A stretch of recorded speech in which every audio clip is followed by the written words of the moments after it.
Hey, salut, c'est Vincent. Petite vidéo particulière puisqu'aujourd'hui je me suis fait un petit cadeau. Je me suis acheté un écran 34 pouces. Je vais faire l'installation avec vous et je vais en profiter pour vous montrer mon setup ancien et nouveau. C'est parti.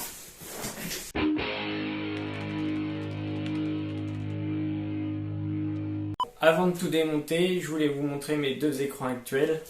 J'ai d'un côté un écran Acer de 23 pouces qui est tactile.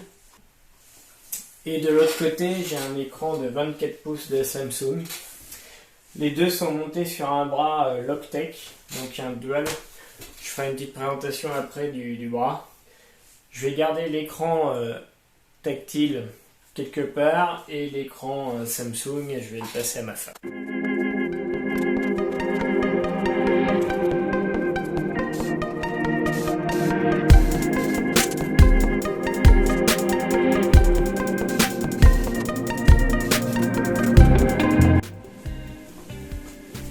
Donc voilà, j'ai enlevé les deux écrans, on voit mieux le bras. Donc c'est un double bras qu'on peut bouger comme on veut, en hauteur, dans l'inclinaison, etc. Il fonctionne avec du gaz, c'est automatique, il n'y a rien à faire. Il supporte des écrans jusqu'à 5 kg du coup. Sur l'écran tactile, qui a un énorme défaut, c'est qu'il est très lourd et qu'il est fait pour être posé sur ses pieds. L'écran avait tendance à descendre automatiquement alors que l'autre écran Samsung lui tient sans problème. Ce bras je ne vais pas le garder, je vais mettre le nouvel écran, je vais le mettre sur son pied.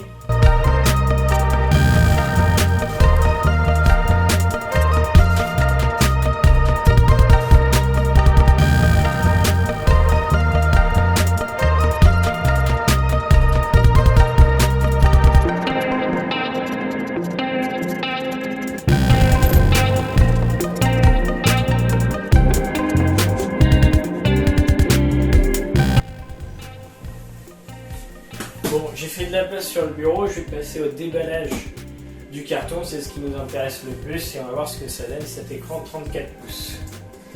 Allez, c'est parti, on ouvre.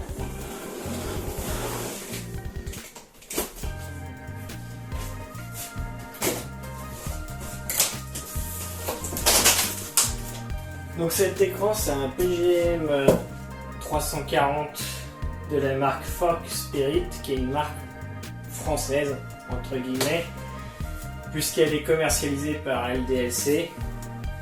Vous le trouverez que sur ce site ou les sites du groupe.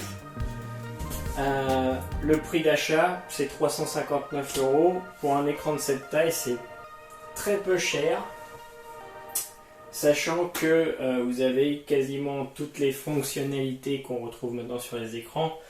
Ce qu'on ne va pas trouver, c'est par exemple le hub USB-C intégré, comme je peux avoir au travail sur un écran Dell à 1000 € de la même taille.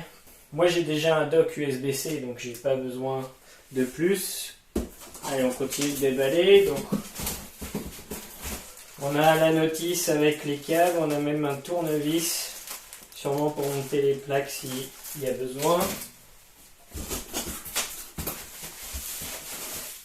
On a un premier morceau de pied en métal qui paraît vraiment costaud.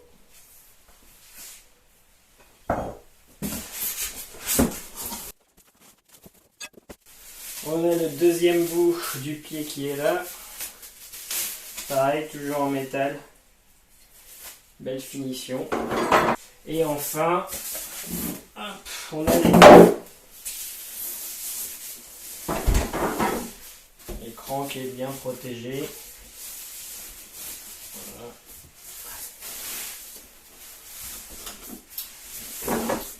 Je vais le mettre sur son pied, on se retrouve tout de suite.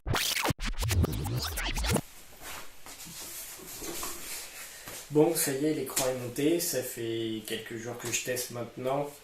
C'est plutôt agréable. Si je reviens sur l'écran, il est fourni évidemment avec un guide.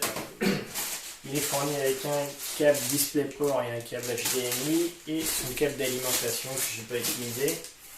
Il y a le tournevis pour pouvoir visser les vis. Et on a les plaques d'adaptation pour pouvoir le monter sur un bras. Donc moi j'ai gardé son pied. Quelques petites choses à noter, déjà l'écran est très agréable. On voit vraiment très bien. J'étais obligé de changer le fond d'écran avec un fond d'écran assez foncé parce que c'était assez agressif au niveau des yeux. Je pense que toute l'image est vraiment concentrée du fait de la courbure. Ce qu'on peut noter aussi, c'est que j'ai un gain de performance, parce que je ne sais pas si vous savez, mais quand vous branchez plusieurs écrans sur un USB, même Thunderbolt, il y a une petite perte de puissance, que ce soit au niveau du pros, voire la mémoire. Ici, j'ai vraiment retrouvé mes performances quasiment d'origine. Ça se sent surtout quand je joue à StarCraft. Je ne vais pas pouvoir vous donner un avis en tant que gamer parce que je ne joue qu'à StarCraft. Ce que je peux vous dire, c'est que depuis que j'ai cet écran, j'ai pas perdu une seule partie. Quand vous êtes sous Windows et que vous voulez splitter, très facile, vous pouvez drag and dropper sur le côté. On peut diviser l'écran en 4. On peut normalement resizer chaque partie. On peut ajouter, voilà. Je vais ajouter par exemple un terminal. Hop, je vais pouvoir le placer. Si je l'ai mal placé, Windows flèche du bas. Windows flèche du bas et il va se placer en bas. Windows gauche-droite au bas pour déplacer les fenêtres. C'est assez pratique. J'ai remarqué que je divise beaucoup plus cet écran en 4 parties que ce que je pouvais faire sur 2 écrans séparés. C'est vraiment très pratique de pouvoir passer les fenêtres à gauche, à droite, en plein écran, fermer les fenêtres, faire ce que vous voulez. Si on continue un petit peu le tour du setup, donc ici j'ai un casque Razer Kraken USB, rien de spécial avec un petit support acheté sur Amazon. J'ai une souris aussi Razer qui est une souris plutôt pour mobile, donc je l'avais acheté à l'époque. Vous pouvez la débrancher, elle se connecte en Bluetooth et vous pouvez la brancher en USB. C'est pas une souris exceptionnelle, mais elle a un bon DPI puisqu'elle est quand même faite à la base pour jouer. Pour les pro gamers, évidemment, ça ne va pas aller. J'ai un nouveau clavier assez récent, clavier Microsoft. Alors, je déteste les claviers mécaniques, donc moi j'ai choisi un clavier très proche du clavier qu'on retrouve sur un portable.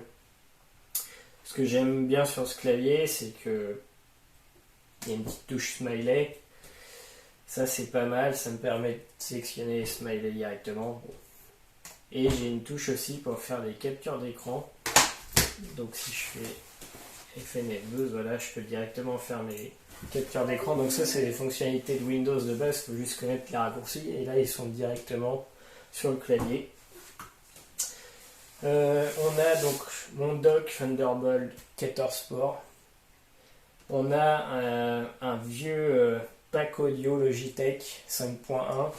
Alors celui-là il doit avoir 15 ans je pense. Un truc comme ça.